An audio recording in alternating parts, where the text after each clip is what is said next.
Welcome everyone to the 2025 McCall Woodshop Shop Tour. Today I'm going to show you everything in my shop, and I'm going to explain to you why the things are the way they are in my shop. I'm also going to explain to you how it got there, why it got there, and why it works there so well for me. So, my wood shop is always changing, and I don't feel like enough people explain how they got to the present, but they never explain where their shop was in the past. You see all these beautiful wood shops online, and nobody explains that at one point it was just studs. So, I'm going to do that for y'all today and show you how I got to this beautiful shop. So let's take a look at that first corner first. In this corner we have the dartboard for when I need to kill some time. Made this out of black walnut. My wife had bought me the dartboard for a Christmas present, I believe.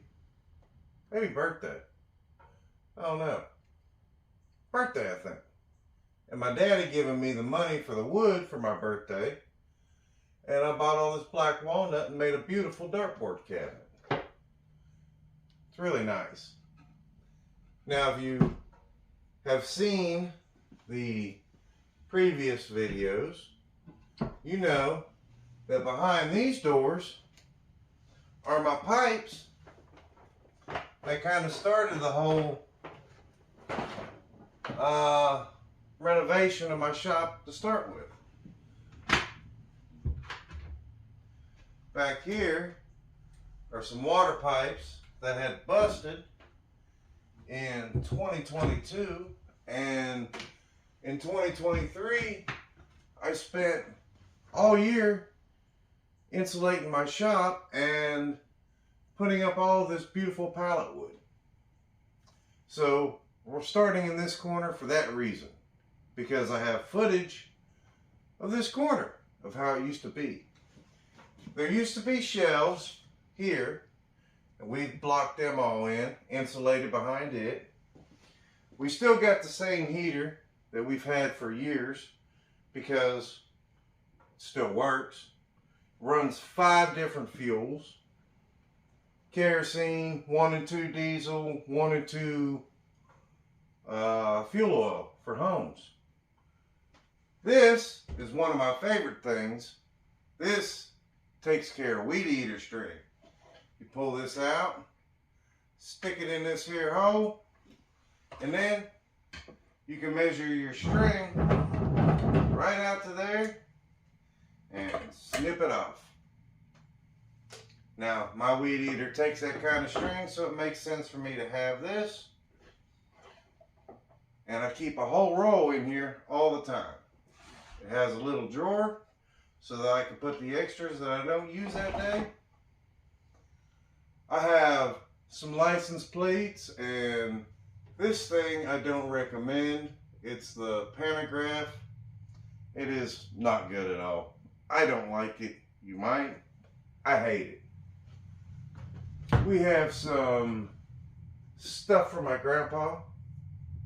We have some stuff from my son, some stuff from my daughter. It's kind of like my dad corner. Here we have a 100-foot extension cord that I could drag all over the shop, or I have it close to the door. That way, if we're taking the shop vac out, we can take it way out in the driveway. We don't have to get up close to the door. 100 feet of cord is very useful. All right, let's move on down the road here. You know what? We're going to do this in the order that I done the restoration. Restoration. It's not a car. Remodel. So, I did this corner first. Then, I had a bunch of stuff on this wall that I needed to move.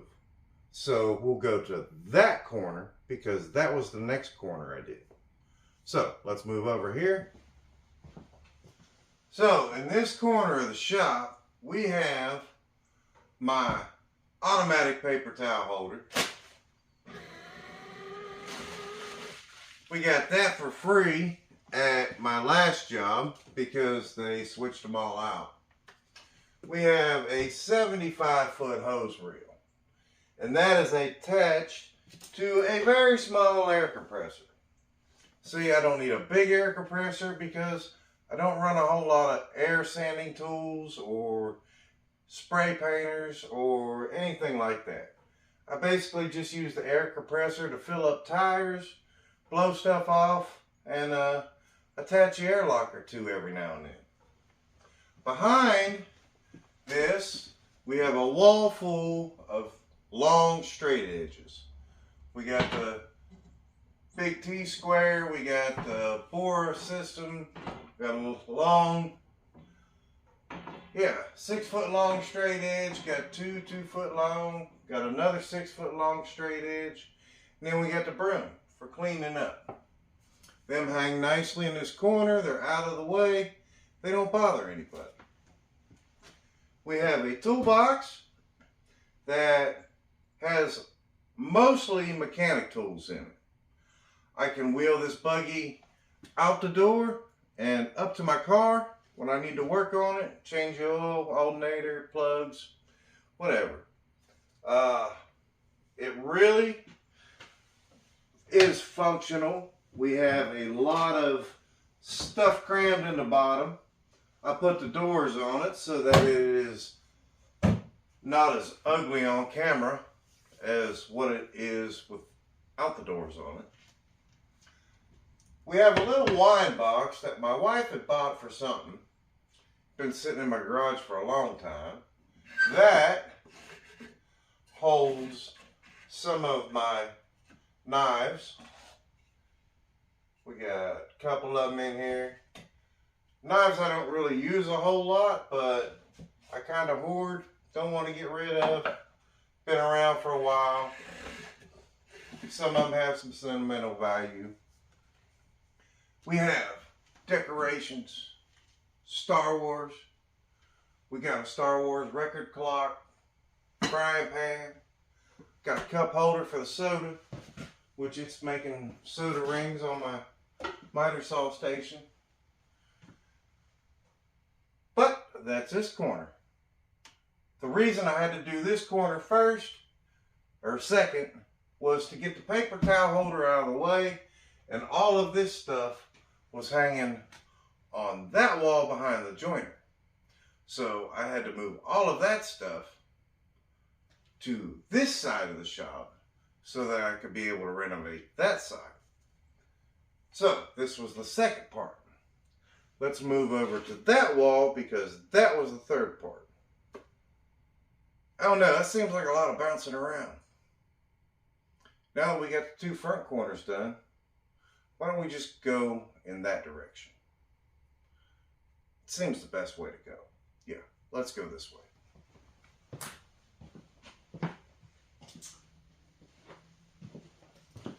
I almost forgot my coat hook. Yeah, Harbor Freight planes make great coat hooks. Now, if you've been watching my channel for the last couple of weeks, I feel like this whole wall has been an enormous focal point. This is my miter saw station. This wall was done in 3 sections. We mentioned that corner. That section came to about here. There was a set of shelves that ran to about here. So, after that corner was done and I moved everything back over there, on that wall, we took the shelves out and done this section. Then I was able to put this bench in place. That is another video. You can check it out. I'll put a link. But once I got that done, then again, I had to focus on that wall again so that I could move what was in this corner to that wall. And then I was able to put up this bench, this shelf, and get the miter saw set in place. That's not a shelf, it's a cabinet. So this was, my shop kind of went like this as I had done it. But the reason I jumped around like that was because I needed to have a functional shop. Because while I was doing this wall, my miter saw was still over there on that wall. And I still needed to use it very much. So that is why, once that was all done, that was the very last wall I did, was that back wall. That's why there's not a whole lot of stuff on it yet, because I've got everything pretty well situated. So I have to buy new stuff to put on that wall. But this is my miter saw station. I got about 11 feet in that direction, 12 feet in that direction. Everything swings great. It's all made out of pallet wood.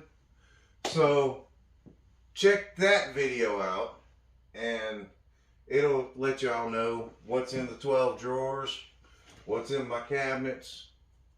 It's a, man, the video is not awesome, but you know, check it out anyway. Hell, you're not doing anything. My drill press is down at that end.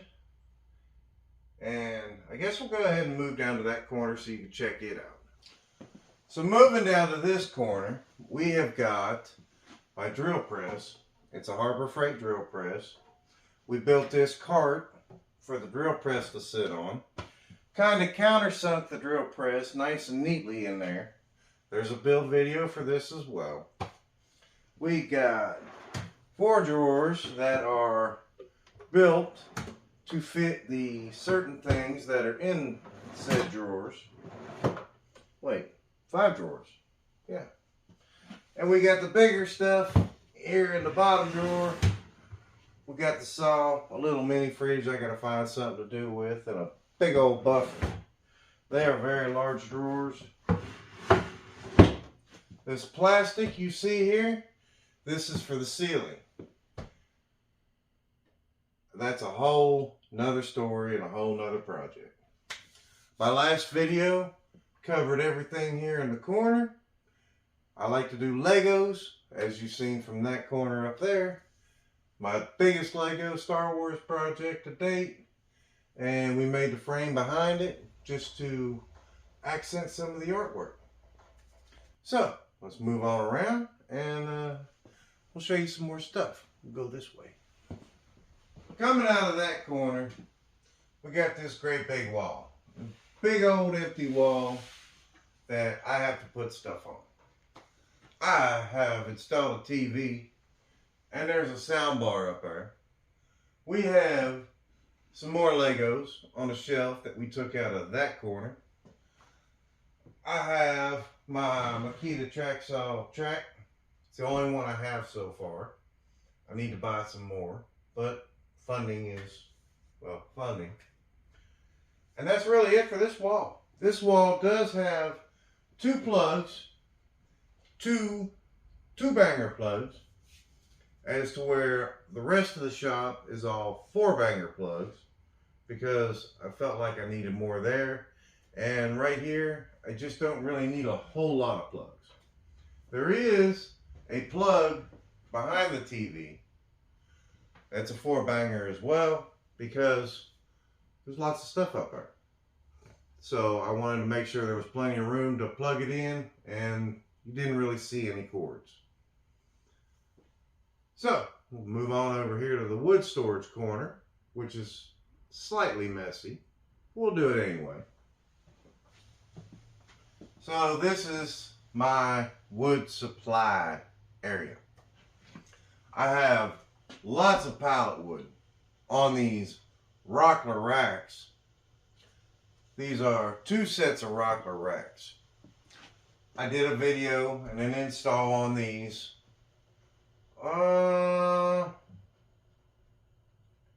probably about a year ago maybe, and they are actually a lot stronger than what I had originally anticipated. You can see there's still a lot of wood. When I did that video, I made sure to load them up with as much wood as I could, and they're still doing phenomenal. This is, like I said, all pallet wood. I got some extra pallet wood over here. There is some plywood and some paneling back behind the wood cart here. Also, there's a video for this. I have lots of scrap wood on there.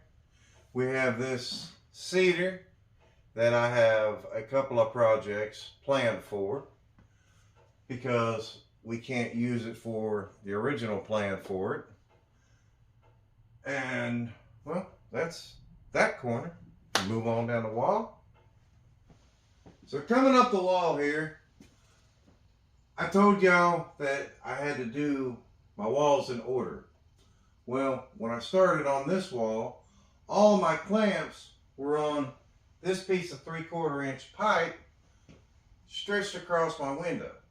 And it made my window look like it had bars on it. Felt like I was in prison. Nobody gets inspired when they're in prison. So we had to fix that. So once I got this wall covered, we went ahead and built the clamp rack. Now there's a video for that. I have more clamps on the old clamp rack, but it's below the window.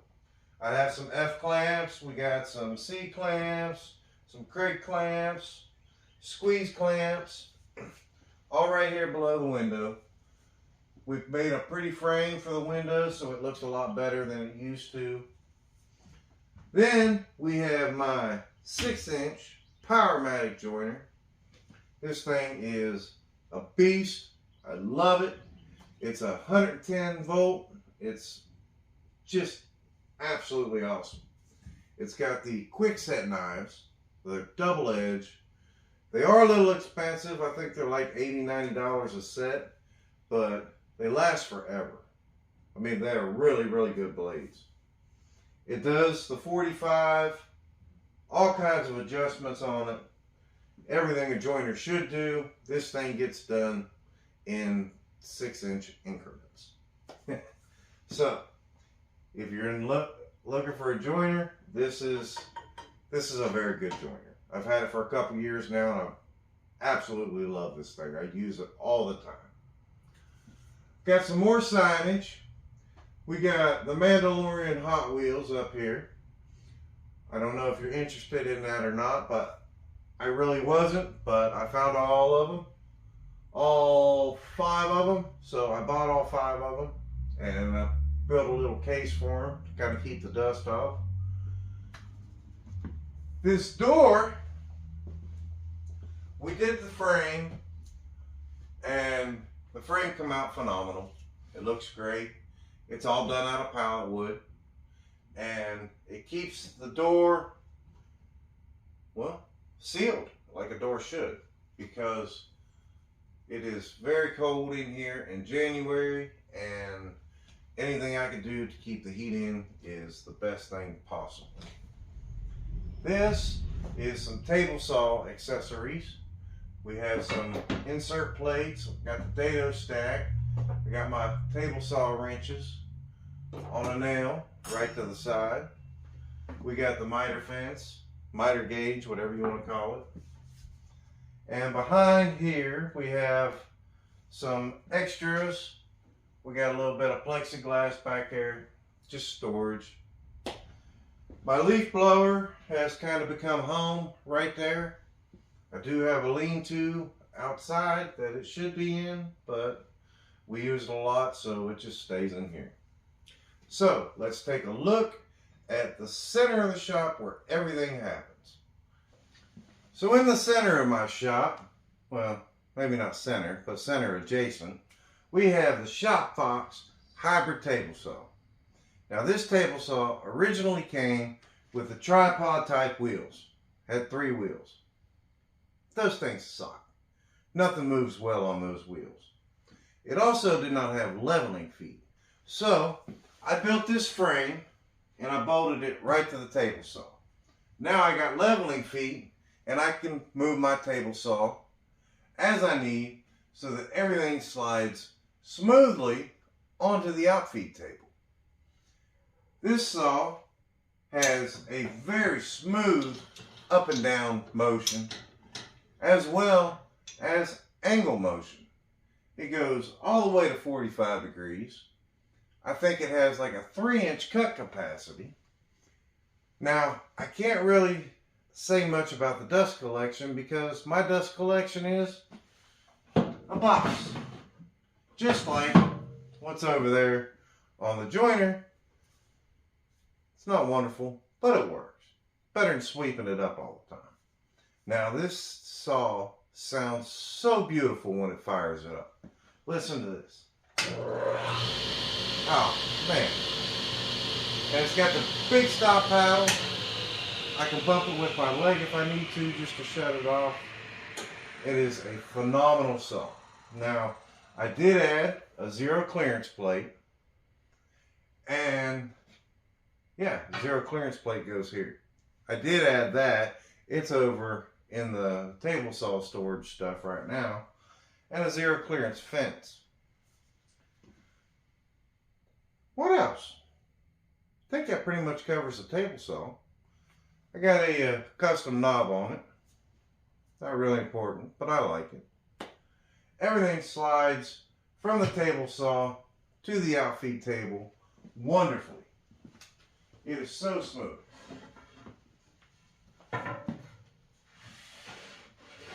So nice. So, let's move on to the assembly table. And I'll show you what I got going on there. This assembly table is essentially a Paulson style, I think it's Paulson, style assembly table. Now, his assembly tables were meant to break down. I put mine on wheels. Well, kind of wheels. They're on the Powermatic wheels at the moment. They got the plates on the side so that I can slide my wheels in when I need them, take them off when I don't. We have an Irwin vise from the big box stores. It's not a great vise, but it holds stuff kinda sometimes. I have my sander, and there is a bunch of junk in here. Actually, there's those wheels right there. I have some dogs that I made.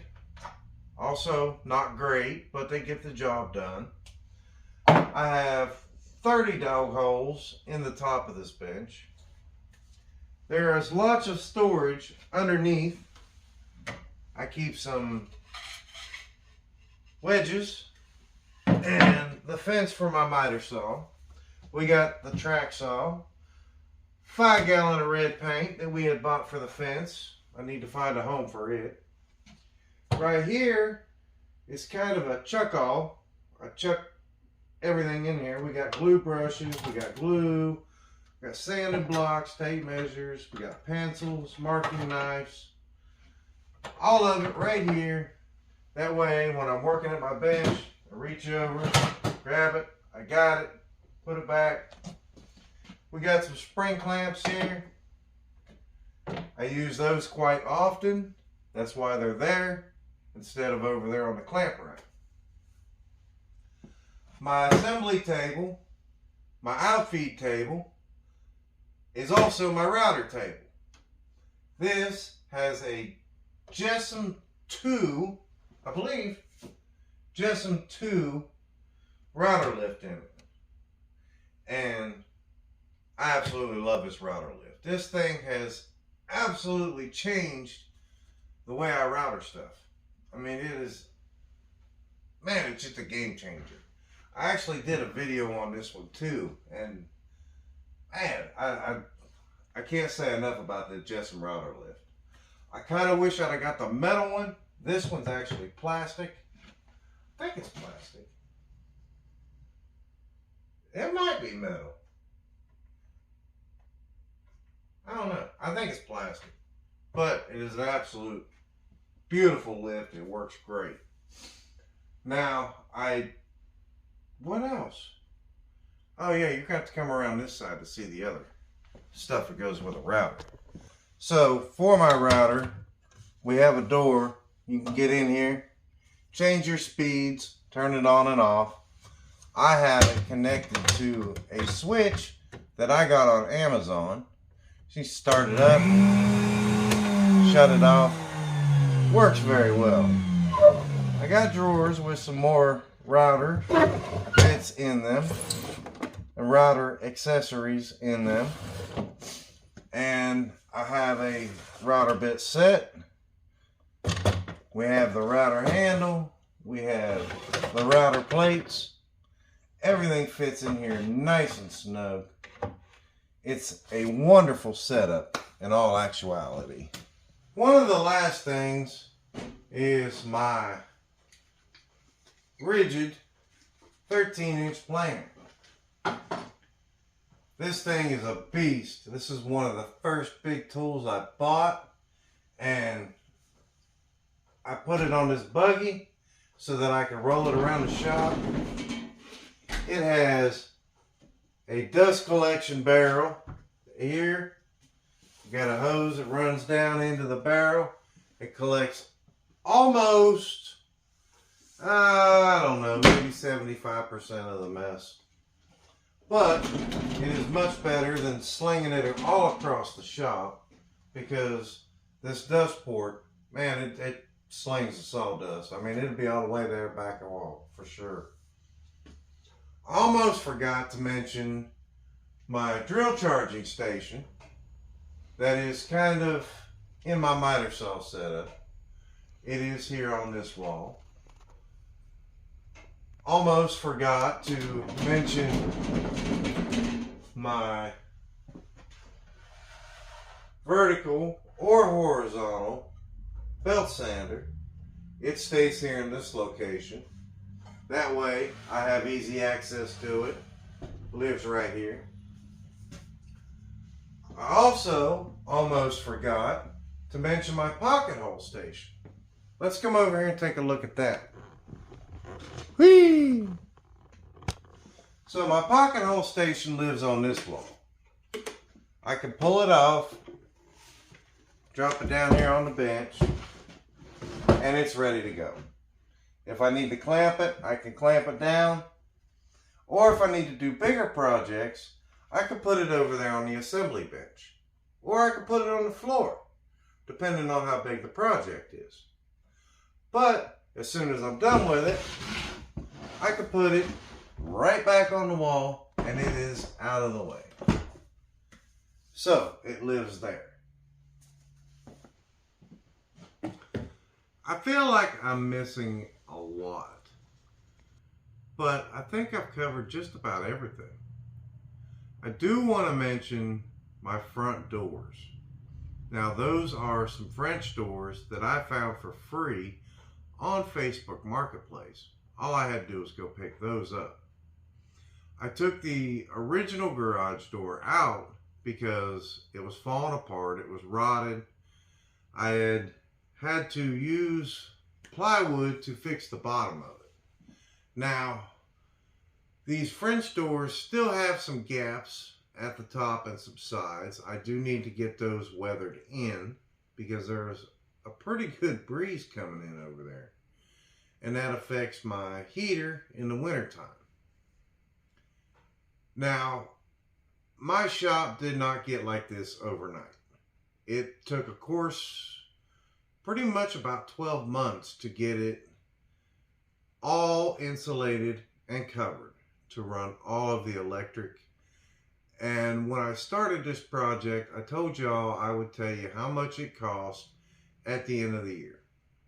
Well, if you've been watching the last couple of videos, you know that I took the majority of 2024 off as far as making videos. So, to give you an idea of how much this cost as far as the insulation, the electrical outlets, the wiring, the hardware, I am right around $2,000 spent to remodel my shop. That is not time. I have spent way more money and time than I could even imagine. A lot of time. But It was done a little bit at a time. So it wasn't that big a chunk to bite off. So if you want a nice shop, do a little bit here, do a little bit there. Take some time away from your projects and work on the shop for you. Because every time I come out here, I'm super inspired to do great work. I love spending time in my shop. And I think it looks so much better for y'all to look at than that dingy shop that I started my channel in. So I will keep making videos on shop projects, and I will keep doing projects for the house. I have all this cedar I need to get used up. That'll be in my next video. Well, not all of it. I'm not going to use all of it, obviously. But hopefully a pretty good chunk to get it the hell out of here. Alright, well, that's all I have for y'all today. And I hope you enjoyed seeing my shop go from a dingy dungeon to a man cave of sorts. Anyways, hit that subscribe button. I'll see y'all later. Go build something. Get off your phone.